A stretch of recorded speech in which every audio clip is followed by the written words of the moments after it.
આજે આપણે બનાવીશું સ્પેશિયલ મસાલા સાથે ગુંદા કેરીનું ઇન્સ્ટન્ટ અથાણું. ફ્રેન્ડ્સ, બધી જ નાની નાની બાબત વિડીયોમાં તમારી સાથે શેર કરેલી છે. પહેલી જ વખત તમે ગુંદા કેરીનું અથાણું બનાવતા હશો ને તો પણ અથાણું તમારું પરફેક્ટ જ બનશે. હેલો ફ્રેન્ડ્સ, સ્વાગત છે આપનું મારા રસોડાના કાઠિયાવાડી સ્વાદમાં. હું ભાવનાબેન રાઠોડ. એક વખત આ રીતે અથાણું બનાવી લીધું ને તો ઘરમાં નાનાથી મોટા બધાનું ફેવરિટ થઈ જશે. તો ચાલો બનાવીએ સ્પેશિયલ મસાલા સાથે ગુંદા કેરીનું અથાણું. તો ગુંદા કેરીનું અથાણું બનાવવા માટે અહીંયા મેં 250 ગ્રામ ગુંદા લીધા છે અને સાથે 250 ગ્રામ કેરી લીધી છે. અથાણું બનાવવા માટે હંમેશા એકદમ તાજા અને કડક ગુંદાની પસંદગી કરવાની. અહીંયા તમે જુઓ કે ગુંદા એકદમ સરસ લીલાછમ છે અને એ રીતે કેરી પણ સરસ તાજી લેવાની. હાથેથી પ્રેસ કરો ને તો બિલકુલ પ્રેસ ના થવી જોઈએ. અથાણા માટે હંમેશા આ રીતે જ ગુંદા અને કેરીની પસંદગી કરવાની. જો વાસી કે પોચા પડેલા કેરી કે ગુંદાનો ઉપયોગ કરશો ને તો તમારું અથાણું 8 થી 10 દિવસમાં જ ખરાબ થઈ જશે.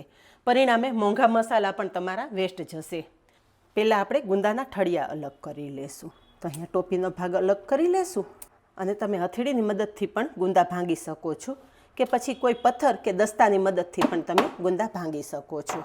અને ગુંદાના ઠળિયા કોઈ ન્યૂઝપેપર ઉપર આ રીતે આપણે કાઢી લેવાના, જેથી આની ઉપર કોઈ મચ્છર, માખી કે જીવજંત બેસે ને ઠળિયાની ચિકાસને હિસાબે એની ઉપર ચોંટી જાય છે, જેથી જીવ હિંસા થશે. તો શક્ય હોય ત્યાં સુધી આ રીતે પેપર ઉપર રાખવાના. ગુંદા ભાંગતું જવાનું અને ગુંદામાં આ રીતે મીઠું ભરતું જવાનું, જેથી ગુંદામાં રહેલી બધી ચિકાસ દૂર થઈ જાય.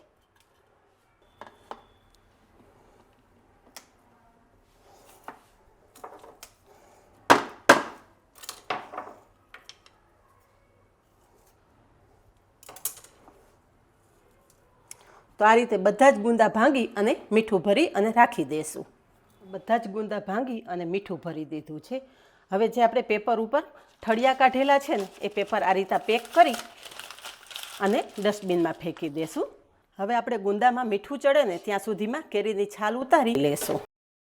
કેરીની છાલ ઉતારી લીધી છે. અહીંયા તમે જુઓ ફ્રેન્ડ્સ કે એકદમ સફેદ દૂધ જેવી આપણી કેરી છે. બિલકુલ પીળાશ પડતી કેરી નથી. ખાટું અથાણું બનાવતા હોય ને તો એકદમ કડક કેરી લેવાની. તમે ગોળ કેરીમાં સહેજ પીળી કેરી લેશો ને તો ચાલશે, પણ ખાટા અથાણામાં હંમેશા એકદમ કઠણ કેરીનો ઉપયોગ કરવાનો. હવે કેરીને છીણી લેશું. તો અહીંયા મેં મીડિયમ કાણાની છીણી લીધી છે. આ રીતે આપણે કેરીનું છીણ તૈયાર કરી લઈએ. કેરીનું છીણ તૈયાર થઈ ગયું છે. હવે કેરીના છીણ સાથે પણ 1 ચમચી મીઠું ઉમેરી અને સરસ મિક્સ કરી લેશું. હવે મીઠું મિક્સ કરીને કેરી પણ સાઈડ પર રાખી દઈશું. કેરી અને ગુંદા બંને રેસ્ટ કરે ને ત્યાં સુધીમાં અથાણાનો સ્પેશિયલ મસાલો બનાવી લઈએ. મિક્સર જારમાં 25 ગ્રામ મેથીના કુરિયા ઉમેરશું. ઘરમાં રહેલી રેગ્યુલર ચમચીના માપ પ્રમાણે જોઈએ તો 4 ચમચી મેથીના કુરિયા છે. એની સાથે જ 4 ચમચી અને વજનમાં જોઈએ તો 25 ગ્રામ રાઈના કુરિયા છે. તો બંને કુરિયા આપણે 25-25 ગ્રામ લીધા છે. રાઈ અને મેથીના કુરિયા કોઈ પણ જનરલ સ્ટોર પર તમને આરામથી મળી જશે, પણ તાજા અને ફ્રેશ કુરિયાનો આગ્રહ રાખવાનો. ફ્રેન્ડ્સ, અત્યારે તમે જુઓ કે રાઈના કુરિયાનો કલર કેટલો સરસ પીળો છે. વાસી કે જૂના કુરિયા હશે ને તો પીળાને બદલે ડાર્ક કલરવાળા રાઈ મેથીના કુરિયા હશે. એટલે બને ત્યાં સુધી નવા કુરિયાનો ઉપયોગ કરવાનો. સાથે 1 ચમચી વરિયાળી ઉમેરશું અને બધું રફલી પીસી લેશું. મસાલો પીસી લીધો છે. અહીંયા જુઓ કે આપણે કુરિયા આ રીતે ખાલી મિક્સ થાય ને એટલા જ પીસેલા છે. તમે જોઈ શકો છો ને બધા કુરિયા એકદમ પાવડર જેવા નથી કરી લીધા. ઘણા લોકો આખા કુરિયાનો પણ ઉપયોગ કરે છે, પણ આ રીતે થોડા પીસેલા કુરિયાનો ઉપયોગ કરશો ને તો અથાણું એકદમ સરસ લચકા જેવું તૈયાર થશે. પીસેલો મસાલો મિક્સિંગ બાઉલમાં લઈ લેશું.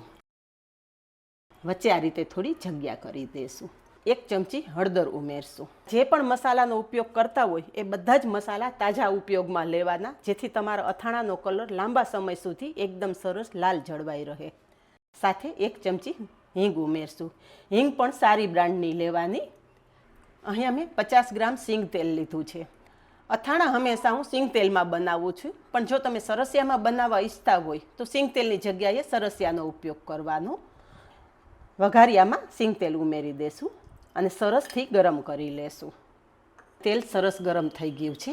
ગરમ થયેલું તેલ આપણે તરત જ કુરિયા ઉપર રેડી દેશું અને ઢાંકણ ઢાંકી દેશું, જેથી ગરમ તેલમાં કુરિયા સરસ સંતળાઈ જશે, જેથી અથાણામાં હિંગ અને બંને કુરિયાનો એકદમ મસ્ત ટેસ્ટ આવશે. હવે થોડીવાર પછી ઢાંકણ ખોલ્યું ને તો ફ્રેન્ડ્સ એકદમ મસ્ત સુગંધ આવી રહી છે. તેલ થોડું ઠંડુ થાય ને પછી અહીંયા મોટી 3 ચમચી જેટલું મીઠું ઉમેરી દઈશું. ખાટા અથાણામાં હંમેશા મીઠાનું પ્રમાણ થોડું વધારે રાખવાનું. મીઠું છે ને અથાણામાં પ્રિઝર્વેટિવનું કામ કરે છે.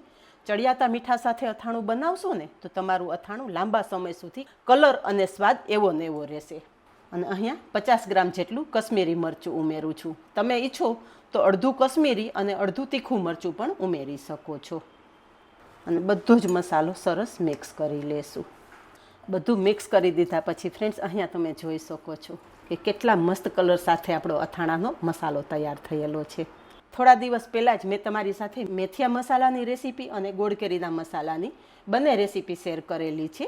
લિંક તમને ઉપર આઈ બટન પર મળી જશે. એ મસાલો 1 કિલોના પરફેક્ટ માપ સાથે મેં તમારી સાથે શેર કરેલો છે. પહેલી જ વખત તમે અથાણું બનાવશો ને તો પણ તમારું અથાણું પરફેક્ટ જ તૈયાર થશે. અહીં આપણો મસાલો સરસ તૈયાર થઈ ગયો છે. તૈયાર થયેલો મસાલો સાઈડ પર રાખી દેશું. તે કેરીમાં મીઠું મિક્સ કરેલું છે ને એ જોઈ લઈએ.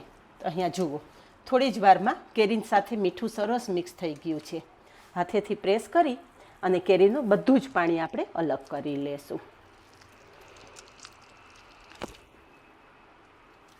કેરી એક મિક્સિંગ બાઉલમાં લઈ લેશું. હવે જે કેરીનું છીણ છે ને એ આપણે મસાલા સાથે ઉમેરી દેશું અને કેરીનું છીણ અને મસાલો સરસ મિક્સ કરી દેશું. ફ્રેન્ડ્સ આ રીતે એક વખત તમે કેરી ગુંદાનું અથાણું કરી જોજો. આંગળા ચાટતા રહી જાવ ને એટલું મસ્ત આ અથાણું તૈયાર થશે. મસાલા સાથે કેરી ઉમેરી દેશો ને એટલે ગુંદાની ચીકાશ પણ બિલકુલ નહીં રહે અને ગુંદાનું અથાણું પણ સરસ લાગશે. અહીંયા બધું સરસ મિક્સ થઈ ગયું છે. આ બાજુ ગુંદામાં રહેલું આપણી ચીકાશ દૂર થઈ ગઈ છે ને તમે જુઓ કે મીઠાનું પાણી થઈ ગયું છે. તો બધા જ ગુંદા આપણે એક ડીશમાં લઈ લેશું. આ રીતે ગુંદામાં રહેલું પાણી નિતારી લેવાનું અને ગુંદા ડીશમાં લઈ લેવાના. તમે જુઓ કે હાથેથી થોડું પ્રેસ કરું છું ને તો ગુંદામાં રહેલું બધું જ પાણી નીકળી જાય છે. બધું જ પાણી નીકળી ગયું છે. બાઉલ સાઈડ પર લઈ લેશું અને હવે તૈયાર કરેલો મસાલો ગુંદામાં ભરી દઈશું.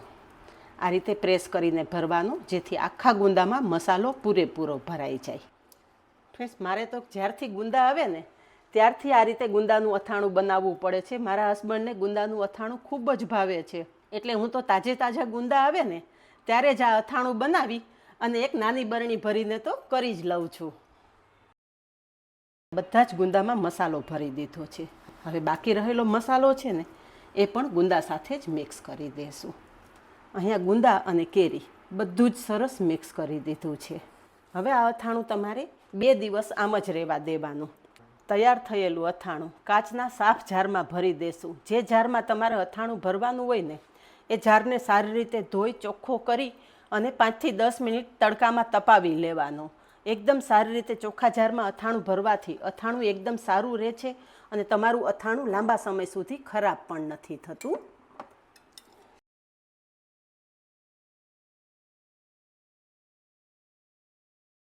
તો અથાણું આપણે જારમાં ભરી દીધું છે. હવે વધારે આપણે 50 ગ્રામ જેટલું તેલ બરણીમાં ઉમેરશું. આ તેલ મેં ઠંડુ જ લીધું છે.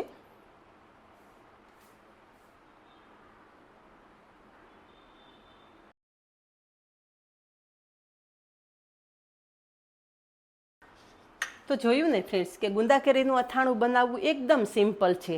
થોડી બાબત ધ્યાનમાં રાખશો તો તમારું અથાણું પણ પરફેક્ટ તૈયાર થશે અને આખા વર્ષ સુધી તમે એન્જોય કરી શકશો. બસ જારનું ઢાંકણ પેક કરી દેવાનું. બહાર જ આ અથાણું તમારું 1 વર્ષ સુધી સારું રહેશે. ઉપયોગ ઓછો હોય તો થોડા ટાઈમ પછી અથાણાને ફ્રીજમાં રાખી દેવાનું જેથી અથાણાનો કલર પણ નહીં બદલે અને અથાણાનો સ્વાદ પણ નહીં બદલે. તો ફ્રેન્ડ્સ આજનો વિડીયો કેવો લાગ્યો? વિડીયો પસંદ આવ્યો હોય ને તો વિડીયોને એક લાઇક ચોક્કસ આપજો અને આવા જ નવા વિડીયો જોવા માટે ચેનલને સબસ્ક્રાઈબ કરી લેજો અને પાસે રહેલું બેલ પણ પ્રેસ કરી રાખજો જેથી આવનારા બધા જ નવા વિડીયોની નોટિફિકેશન સૌથી પહેલાં આપને મળે. આજે બસ આટલું જ. મળીએ નેક્સ્ટ વિડીયોમાં. ત્યાં સુધી બાય. Thank you.